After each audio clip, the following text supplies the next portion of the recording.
Hello and happy Monday. How's it going?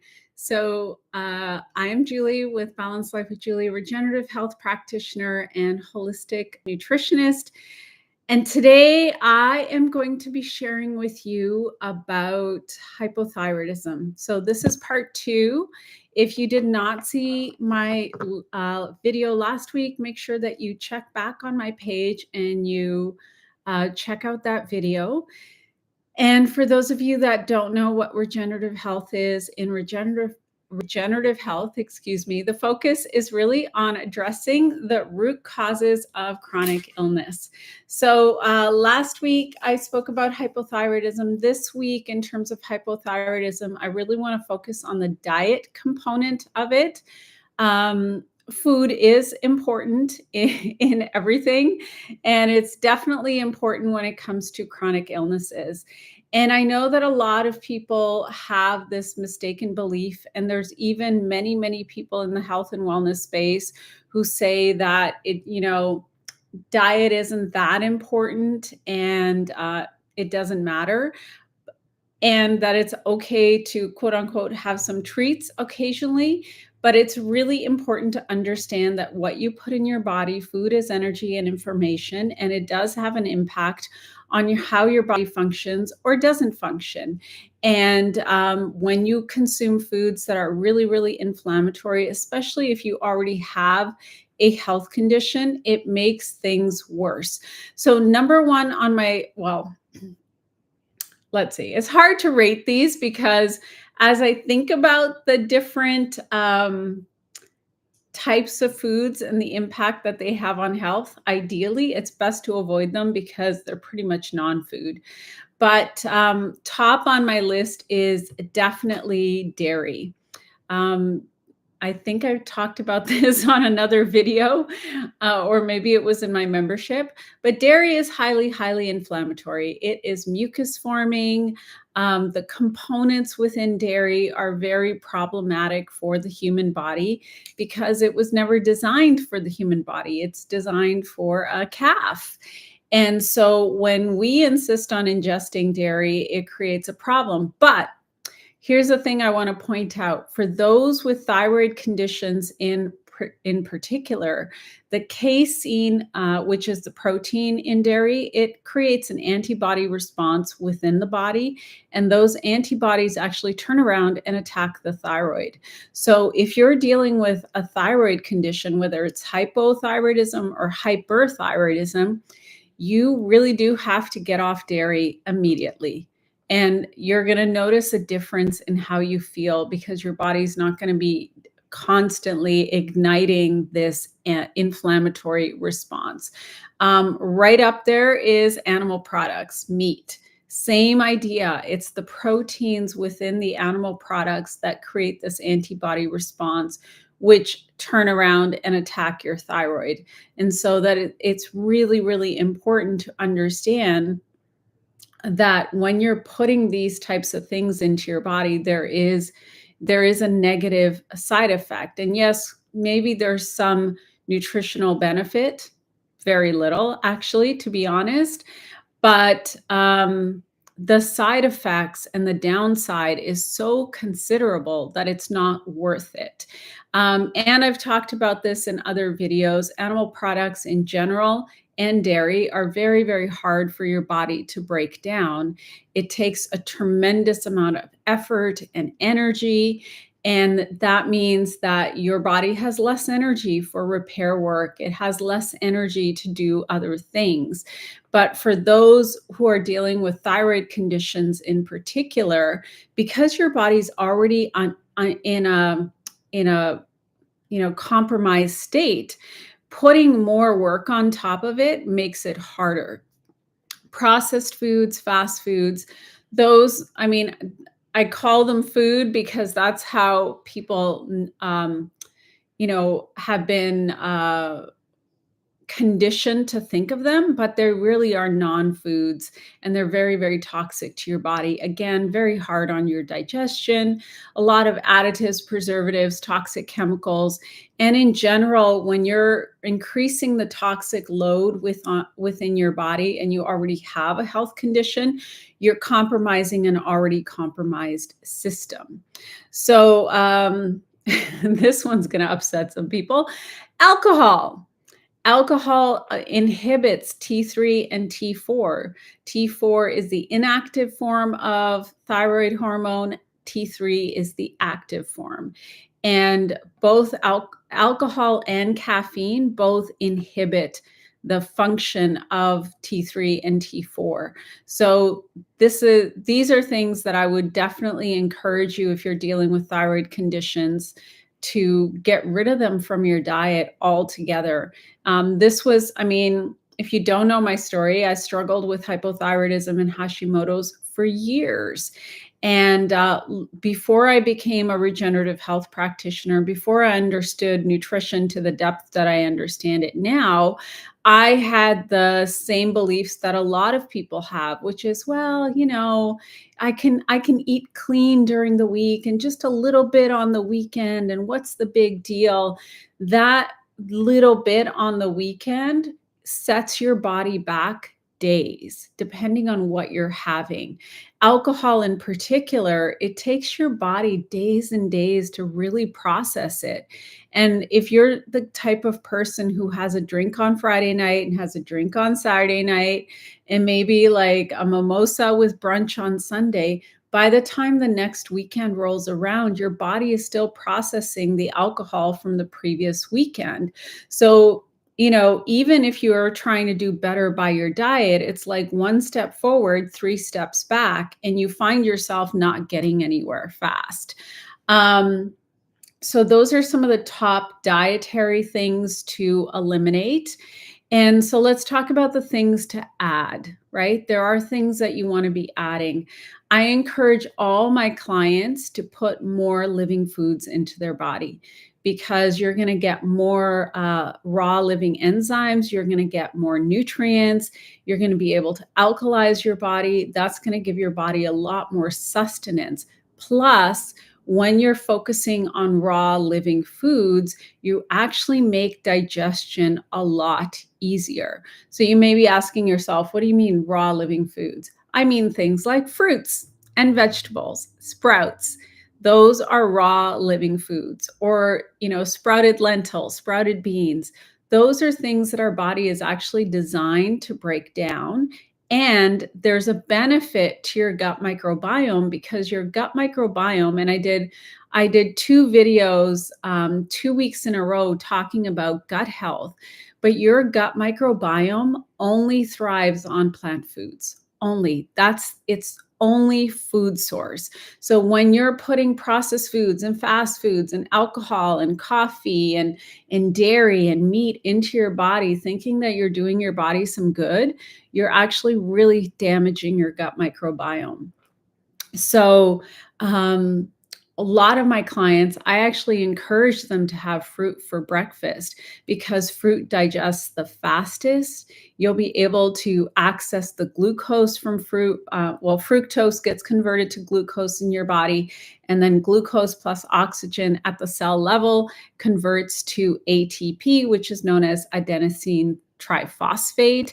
That's what energy is. That's what it breaks down into. And the other thing is this is a huge myth that people have been fed for the last 2-3 generations. This belief that fruit doesn't have any protein.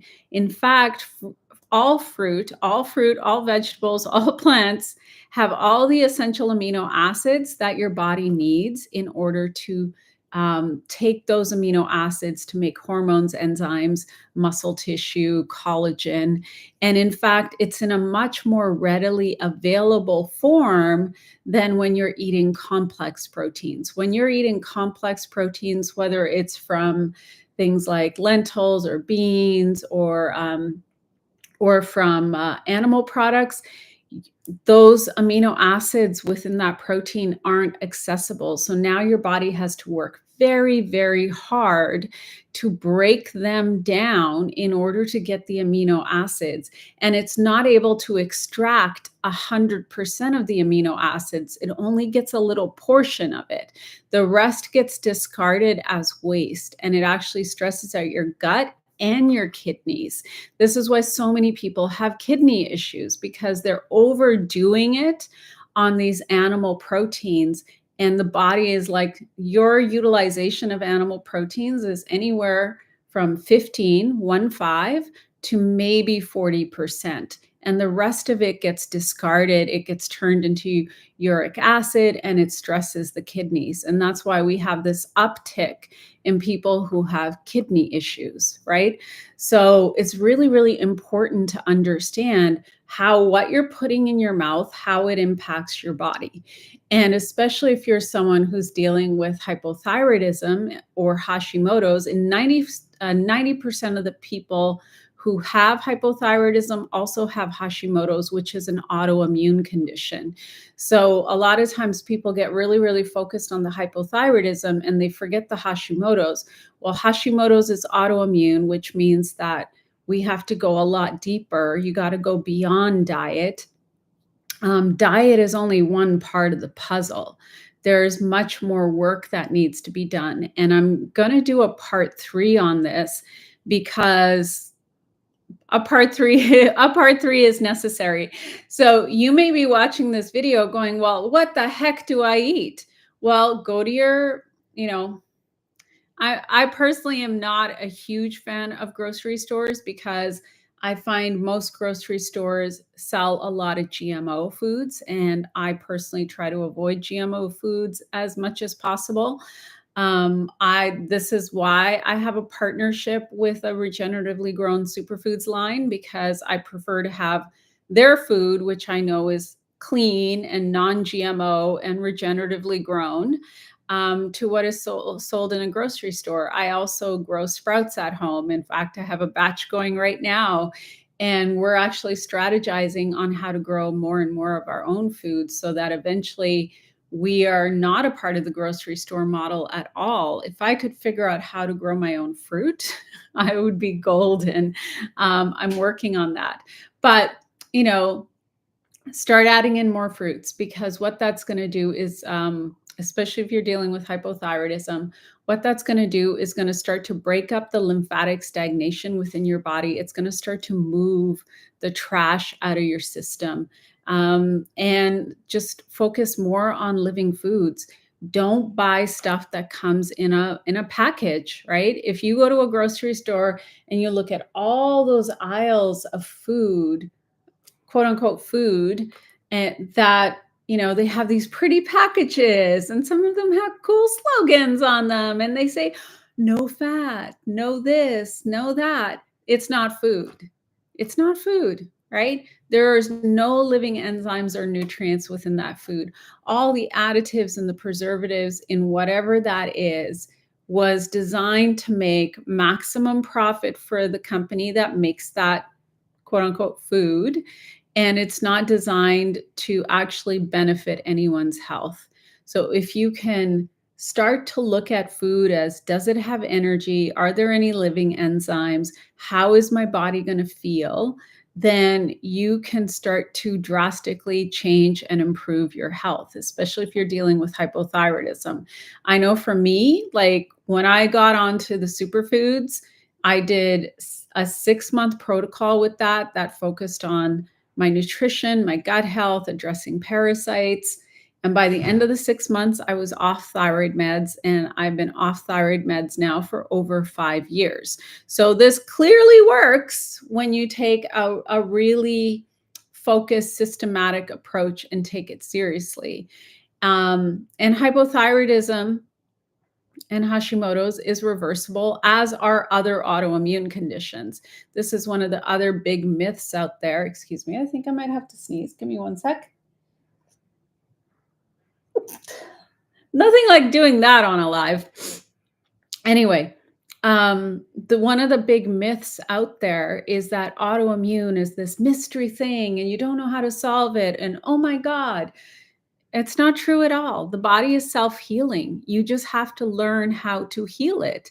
And that also means not participating in a food system that is selling you things that don't give you actual nutrients. Stop investing your money in stuff that doesn't have any nutritional value. Now, unfortunately, the processed food companies and the fast food companies have worked very hard and they get a gold star for this. They've worked so hard to create formulas that get people addicted to their crap food. And that, I think, is one of the biggest barriers that people have to getting healthy is that they're addicted to this garbage. And I get it because I was one of those people. I used to eat fast food and processed food and all that junk, and I was addicted to it. Now you can put a burger or whatever in front of me, and I'm not interested in it because my mind does this calculation of like, how bad is it? And I know how bad it is. And I love and respect myself enough to not put that shit in my body. Excuse my language. Thank you. So yeah, with hypothyroidism and Hashimoto's, I will do a part 3 because I want to address the other side of it, which also has to be addressed, which is the detoxification side and addressing the parasites. It's not just about the food. And I can tell you that when I was hyper focused, I remember back in 2018, I went to my naturopath. My naturopath and I worked very closely together to help me to get off the medication. She was the one that I was getting my lab work done through. And then I would figure out strategies of what I was going to do. And I would stick to those protocols. Anyway, in 2018, January of 2018, I went to her. I said, I want to get off the meds. And that was when we really started to hone in on my diet. Well, I fixed my diet to a point because I hadn't come across superfoods at that point. And we managed to lower my dose, the dosage of the meds that I was on. We managed to lower it a little bit. But then I was completely stagnant for a year, that no matter what I did, I wasn't getting better. Right. And that was in that year, I went away and I did more research. I started to learn about gut health and glyphosate and parasites and all this other stuff. And then I found the protocol that actually helped me get off of the meds within 6 months. And in the time since, as I've used this protocol with other people, I've had similar success, not only with autoimmune conditions, but with infertility, with diabetes, with weight issues, like because it actually addresses things at the at the root, which is diet, gut health, parasites, detoxification. So I'll talk about this more next week. I am fresh off of my 40-day program. At the start of the year, there was a group of us. We embarked on a 40-day protocol.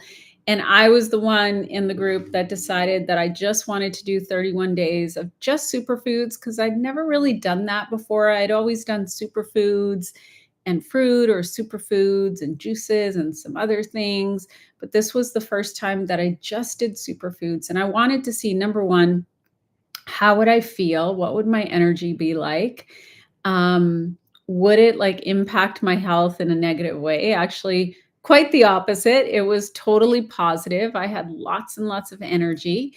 But partway through that, I decided I wanted to do 10 days of water only. So I did 10 days of water only fasting using what I like to call my magic water.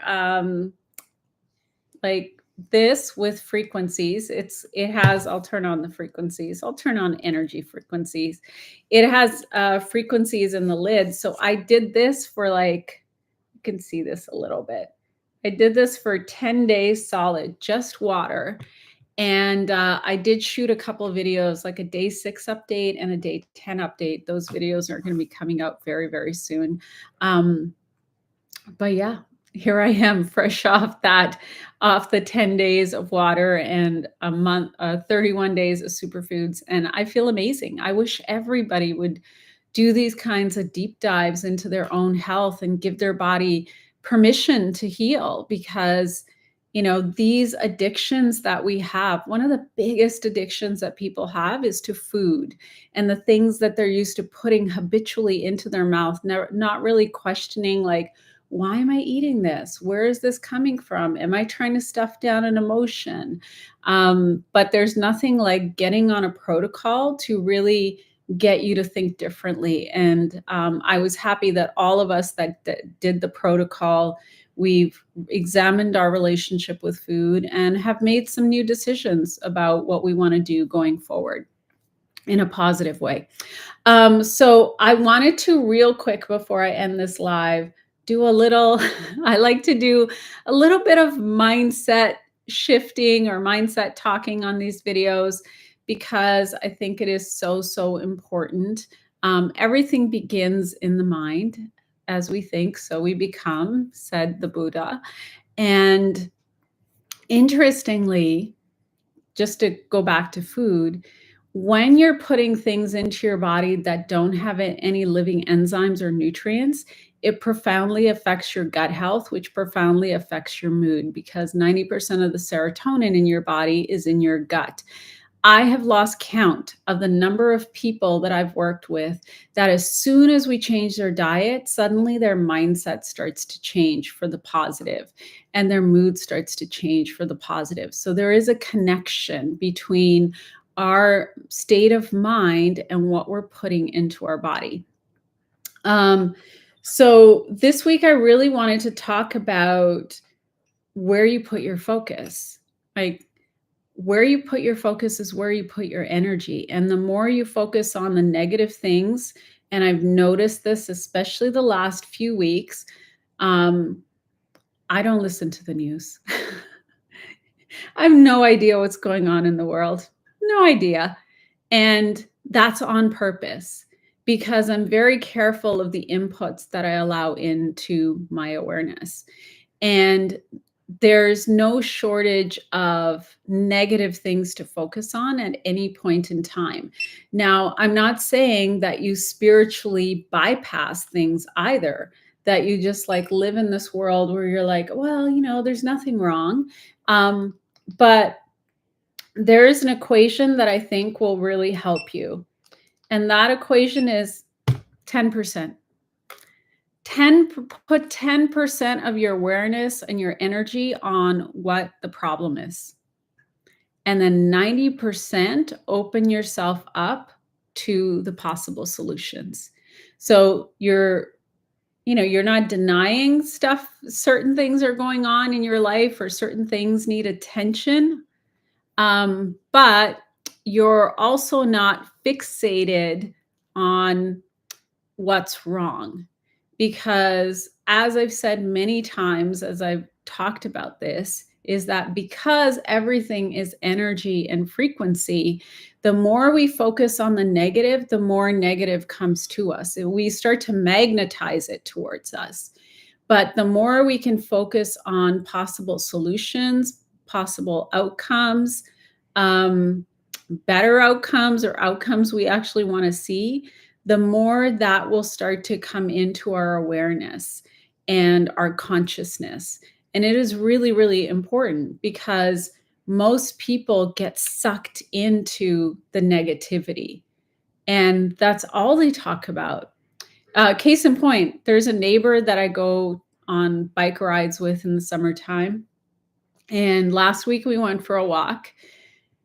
And I was actually like, I kind of put an energetic shield around me because I didn't want to absorb the negativity. She's a nice lady, but the amount of things that she found to complain about on our walk, and I would keep changing the subject to something positive, to something good.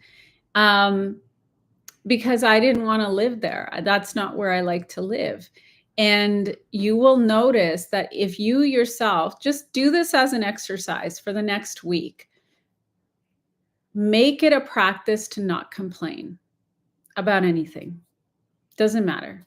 Whatever happens, you get a parking ticket, someone cut you off on the freeway, um, I don't know, whatever stuff happens in life, you were late for an appointment, your boss dumped more work on you. Whatever the thing is, don't complain about it. Don't complain about it at all. Just be like, okay, all right, what's next? Right? Like, what's next? And don't have a bad attitude about it at all. Um, and see what starts to shift. And then here's the second part of the challenge. The second part of the challenge is have appreciation. Have appreciation and gratitude for what is good in your life, what is working. And even if it's the same stuff every day, like even if you find yourself giving gratitude for the same things every day, it does not matter. But if you can if you can do that exercise as you're going to sleep and as you're waking up, you're going to start to program your brain to see the world differently. So as you're drifting off to sleep, just start thinking about all the things in your life that you're grateful for. The people, the relationships, whatever is good in your life, go into that space. And then in the morning, before your mind starts racing about what the day is going to be like or whatever is about to happen, just lay in bed and start thinking about all of the things that you're grateful for. And just like take deep breaths, reset your nervous system. If you can start to get into that track and stay consistently in that track day after day after day after day, you are going to see your outer reality start to change. So I hope that helped. I hope that you found some value in what I had to share this week.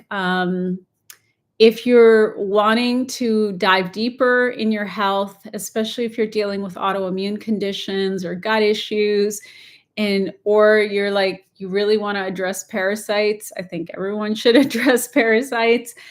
Check out my monthly group program called Elevate. It's just linked up there in the chat right now. You can also check out the caption for this video if you're catching the replay and just see all the cool stuff that I have. There's a weekly blog that goes out now. There's all kinds of, goodies. I have discount codes that I've negotiated with some of my favorite companies that create like really cutting edge products in health and wellness, products that I use every day and swear by. And so for most of them, I've negotiated some discounts for you. And if you're not already subscribed to this channel, please subscribe. That allows me to continue to make great content for you. And share this video with anyone you think it would help, especially anyone dealing with thyroid issues. Thank you for being here, for being a part of my online community. I appreciate you, and enjoy the rest of your fabulous Monday. Bye for now. Cheers.